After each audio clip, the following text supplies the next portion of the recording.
Staying in Kenya, where violence against women is on the rise. A spate of murders across the country involving women and girls is grabbing media headlines and sparking outrage. Recently, I sat down with Musalia Mudavadi, Kenya's former vice president. I asked him why this is happening and why it appears no one has been convicted. We've had some tragic incidents, no doubts about it, and they've been growing.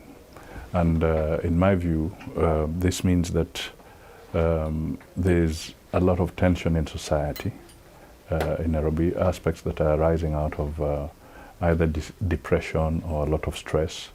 We could also be having situations where there's excessive use of illicit substances.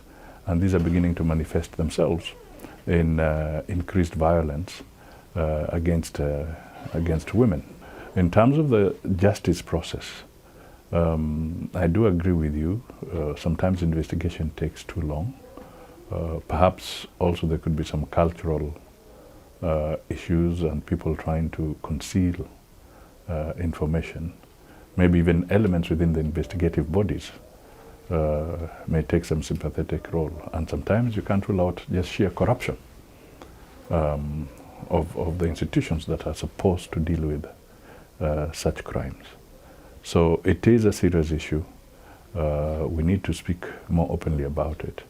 And the investigative agencies and even the human rights agencies need to take a more proactive role. What step would you take to make sure that the youth of Kenya are not getting involved in these illicit drugs you just mentioned? I would strongly say that there would have to be a dedication of resources earmarked to just developing what you'd call positive values and attitudes consistent with Chapter 6 of our Constitution, getting people to understand that the whole component of integrity and the need to observe the rule of law and to live with the right values is important. Let me put it, very strange characters being elected into positions of authority. And this then tends to feed into the rest of the society, where people think that it is fashionable to break the law and get away with it. It's fashionable to be in office and display impunity.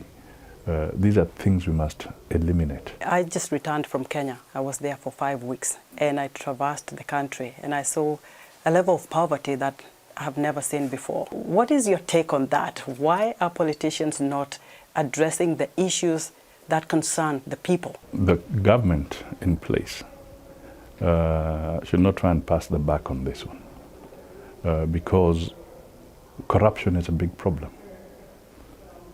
They are the ones at the center of it. Here is a situation where the president is pulling right and his deputy is pulling left. So that is purely an issue of the government of the day. They have to get their act together. But other aspects which you cannot run away from is the fact that the Jubilee government has engaged in massive borrowing. And the public debt has grown to now a level at which it is about 60% of our GDP. That is extremely high for an economy the size of Kenya's. Musalia Mudavadi is Kenya's former vice president. He spoke to me at the Voice of America studios here in Washington.